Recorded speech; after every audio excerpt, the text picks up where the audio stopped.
Hello दोस्तों इस video में हम आप बच्चों से डिस्कस करेंगे रीजनल ट्रेड ब्लॉक की, इसको हम बोलते हैं क्षेत्रीय व्यापार समझौता। तो बच्चों मैं वीडियो को आपको एक्सप्लेन करूं उससे पहले मैं आपको बता देता हूं कि हमने WTO के ऊपर ऑलरेडी वीडियो बनाई हुई है, गेट के ऊपर भी बनाई हुई है। तो आप एक बार हमारे जो ऐप है विष्णु इकोनॉमिक्स स्कूल, उसको आप डाउनलोड कर लीजिएगा। अगर आप चाहें तो वहाँ पे पेड कोर्स अवेलेबल है और सारी की सारी वीडियो सिस्टमेटिकल तरीके से हमने वहाँ पे रखी हुई हैं। बच्चों शुरू से बोलेंगे यार।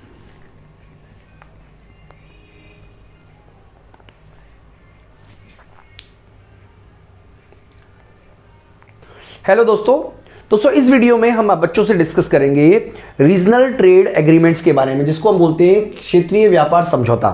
तो बच्चों गेट की स्थापना के बाद WTO बना, लेकिन उसके बावजूद भी बहुत सारे ऐसे देश हैं जो रीजनल लेवल पे अपना एग्रीमेंट करते हैं। तो उसके बारे में हम आपसे डिस्कस करेंगे। तो सबसे पहले मैं आपको बता देता हूं कि जब दो या दो से अधिक देश, अब ये जरूरी नहीं है कि वो दो या दो से अधिक देश किसी एक क्षेत्र से जुड़े हों, जैसे ब्रिक्स है, ब्रिक्स में ब्राजील भी है और इंडिया भी है। ब्राजील बहुत दूर है लेकिन उसके बावजूद भी भारत जो ब्रिक्स है उसका सदस्य है। इसका मतलब बहुत सारे जो देश हैं वो एक एग्रीमेंट कर सकते हैं। इसमें कोई क्षेत्रीय की जरूरत नहीं है। इसके अंतर्गत दो देश भी हो सकते हैं और समूह भी हो सकता है। जैसे यूरोपीय यूनियन है तो वो एक समूह है। अब यूरोपीय यूनियन किसी एक देश के साथ, मान लीजिए यूरोपीय यूनियन जो है वो भारत के साथ करता है मान लीजिए कोई एग्रीमेंट, तो वो इसी के अंदर क्षेत्रीय व्यापार समझौता ही कहलाएगा। यानी कि इसके अंदर देश भी आते हैं और समूह भी आते हैं। तो जब देश या समूह कोई एक समझौता कर लेते हैं व्यापार से संबंधित, तो उसको क्षेत्रीय व्यापार समझौता कहते हैं। तो बच्चों क्षेत्रीय व्यापार समझौते को डिटेल में आपको बताऊं उससे पहले मैं आपको बता देता हूं कि हमने काफी सारी video UPSC, UGC net, PGT economics, तमाम तरीके के कोर्सेज हमने ऐप बनाए हुए हैं जो कि आपको हमारी ऐप विष्णु इकोनॉमिक्स स्कूल में मिल जाएंगे। तो वहाँ पे हिंदी मीडियम, इंग्लिश मीडियम में दोनों ही मीडियम में कोर्स अवेलेबल है। इसके अलावा हमारी प्लेलिस्ट को भी आप फॉलो कर सकते हो, वहाँ पे भी आपको काफ़ी सारी वीडियो मिल जाएंगी। तो चलिए मैं आपको आगे समझाता हूँ। देखिए सबसे पहले व्यापारिक समझौते की बात करें तो सबसे पहले जो समझौता है उसके बारे में हम बात कर रहे हैं वो है एक पक्षीय व्यापार समझौता। एक पक्षीय व्यापार समझौता, इसके अंतर्गत क्या होता है बच्चों, देखिए दो देश है, मान लीजिए एक आयात करने वाला देश है A और B, दो देश है। हम सिंपल एग्जांपल के लिए मान लेते हैं भारत है और नेपाल है। तो इसके अंतर्गत भारत जो है वो नेपाल को सुविधा दे रहा है कि आप अपना सामान हमारे यहां पे आयात कर सकते हो। यानी कि निर्यातक जो देश है वो आर्थिक गतिविधियों में शामिल करने के उद्देश्य, यानी कि इसके अंतर्गत आयातक देश, अब यहां पे आयातक देश भारत है, मान लीजिए भारत आयात करता है और नेपाल निर्यात करता है। आयात करने वाला देश निर्यात करने वाले देश को सुविधाएं देता है कि आप हमारे यहाँ पे खुशी खुशी अपनी इच्छा अनुसार निर्यात कर सकते हो, अपना सामान बेच सकते हो। यानी कि इसके लिए एक समय सीमा भी होती है। यानी कि इसको हम बोलते हैं बच्चों एक पक्षीय व्यापार समझौता। यानी कि एक देश अपनी मर्जी से किसी दूसरे देश को कोई सुविधा देता है, जबकि दूसरा देश उस सुविधा को मतलब दूसरे देश को नहीं देता। यानी कि A देश B देश को कोई सुविधा दे रहा है लेकिन B देश उस सुविधा को A देश को नहीं दे रहा है। इस तरीके का जो समझौता है उसको बोलते हैं एक पक्षीय व्यापार समझौता। इसके एग्जांपल की बात करें तो प्राथमिकताओं का सामान्यीकरण प्रणाली है एक तरीके का। ये प्राथमिकताओं का सामान्यीकरण प्रणाली इसको कहा जाता है बच्चों। दूसरा जो हम डिस्कस करेंगे वो है द्विपक्षीय व्यापार समझौता। देखिए द्विपक्षीय व्यापार समझौता के बारे में हम आपको बता देते हैं। यानी कि द्विपक्षीय व्यापार समझौता में एक देश और दो देश, मान लीजिए एक ब्लॉक भी हो सकता है या ब्लॉक मान लीजिए कोई देशों का समूह भी हो सकता है। यानी कि इस प्रकार के समझौते में एक या एक से अधिक देश कुछ वस्तुओं पर प्रतिबंधों को हटा लेते हैं। यानी कि इस तरीके का जो प्रतिबंध है वो दोनों जो देश हैं वो कुछ वस्तुओं पर अपने प्रतिबंधों को हटा लेते हैं। यानी कि कुछ प्रकार के बाजारों में अपने एक दूसरे को प्रवेश करने की अनुमति दे देते हैं।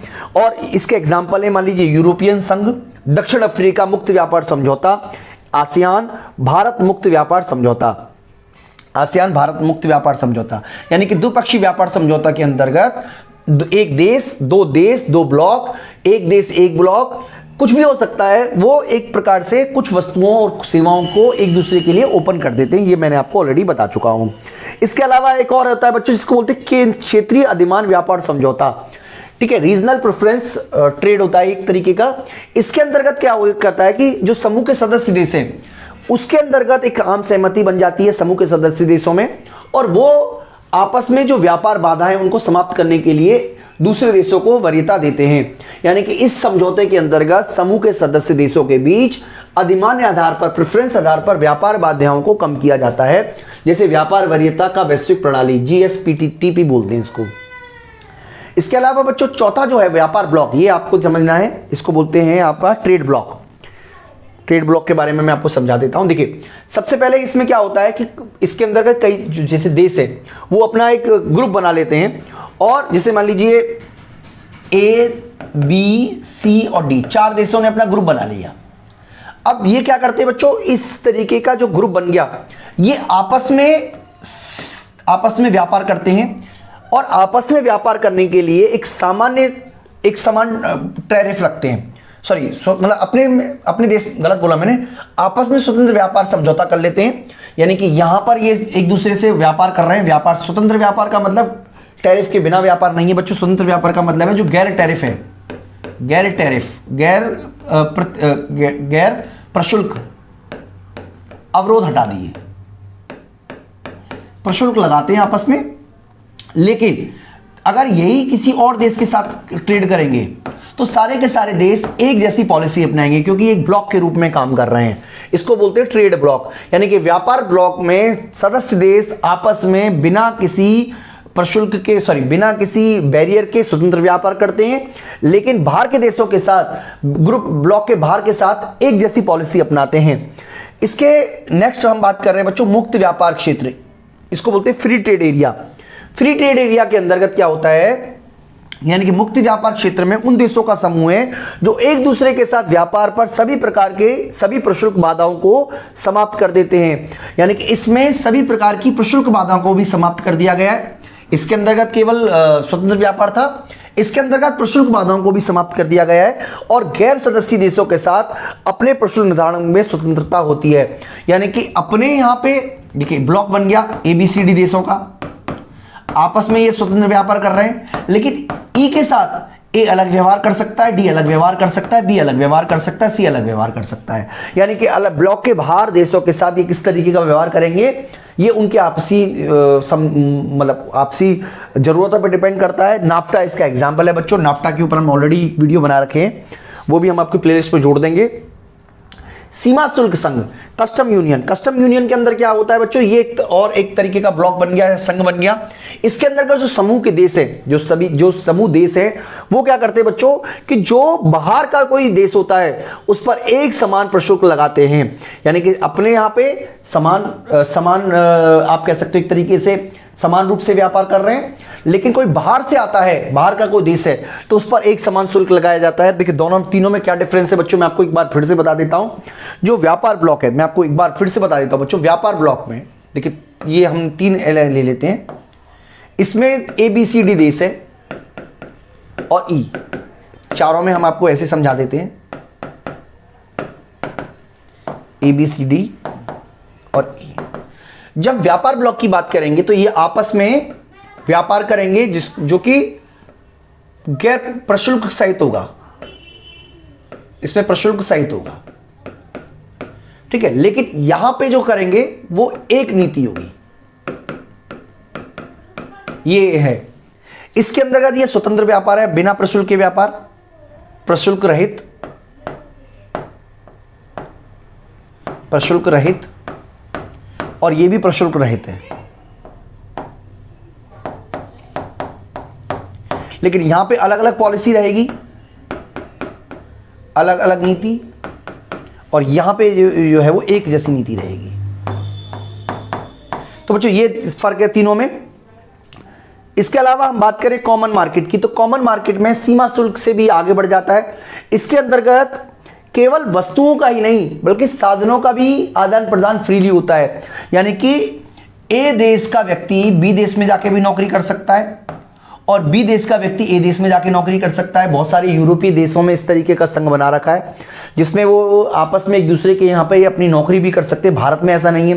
हालांकि भारत में भी देखो तो भारत में नेपाल का लोग भारत में नौकरी कर सकते हैं। आसियान कंट्री में इस तरीके का अलाव है, यानी कि आसियान देशों के साथ हम अलग तरीके का प्रोविजन करते हैं। लेकिन यूरोप में ये बहुत कॉमन है, वहां पर मतलब ऐसा है जैसे दिन में घर पे रहते हैं एक देश में और जॉब करने के लिए दूसरे देश में जाते हैं, ये रेगुलर रूटीन पर है। तो इस तरीके का यूनियन बनाया जाता है, इसको कॉमन मार्केट कहते हैं। आजकल बच्चों एक और नया पॉपुलर है मार्केट जिसको बोलते हैं आर्थिक एवं मौद्रिक संघ। इसके अंतर्गत जो पॉलिसी होती है खासतौर पे मैक्रो इकोनॉमिक्स पॉलिसी सभी देश मिलकर बनाते हैं, एक कॉमन करेंसी ले आते हैं। जैसे यूरो है, यूरो क्या है, यूरोपियन यूनियन देशों की एक कॉमन करेंसी है, यानी कि सभी के सभी जो यूरोपीय यूनियन है वो मिलकर एक फैसला लेते हैं। उनकी मैक्रो इकोनॉमिक्स पॉलिसी भी काफी सिमिलर है।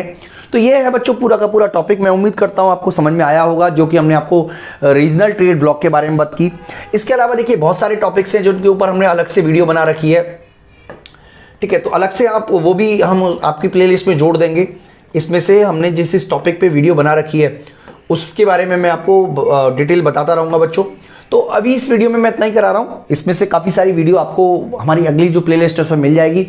और मैं उम्मीद करता हूं आपको कंसेप्ट समझ में आ गया होगा। आप हमारी ऐप जरूर डाउनलोड कर लें ताकि आपको सिस्टमेटिकल तरीके से वीडियो मिल जाए। अगर आपको वीडियो अच्छी लगी है तो वीडियो को लाइक करना, चैनल को सब्सक्राइब करना ना भूलें बच्चों। इस वीडियो में इतना ही, थैंक यू।